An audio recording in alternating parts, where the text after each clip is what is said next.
Нинди генә темага төшерелмәсеннәр, аның тарихына кагылсынмы, аның киләчәгенә кагылсынмы, Татарстанда бик тыныч кына Европадагы шикелле, әллә нинди темаларга төшерелгән фильмнарга тыныч кына карый алмаячаклар, чөнки татарларның барбер утыра ул теге Татарстанда да комплекс ниндидер шуның неполноценности, һәм инде безнең элегелектән менә Тукайлардан, менә кичә генә әти белән сөйләшеп утырган идек, менә Тукайлардан башлап, әллә кемнәрдән башлап безнең матур якны гына күрсәтеп килү дә, ул безнең инде менталитетыбызга ниндидер шундый чыннан да эз калдырып, шулай итеп безне бозып бетергән, һәм без чыннан да уйлыйбыз, менә дөнья ак кына, шул яктан гына тора дип.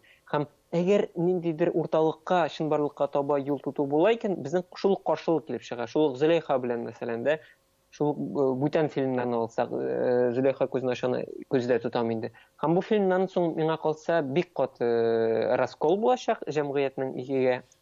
Берсе ошатачак, аны сыйфатлы фильм, һәм анда әйтелгән акыллы ниндидер сабаклар өчен, икенчеләре күрәчәкләр бу фильмда бары тик начарлык һәм татарларның Казанның начар рекламасын һәм шулай булмаган, шулай булырга тиеш түгел, шулай күрсәтергә ярамый дигән элекеге вот шундый кадимчеләрнең фикерләре туачак. Һәм миңа калса, бу бер яктан караганда нормально, нишләтәсең инде, ну, кешене үзгәртеп булмый.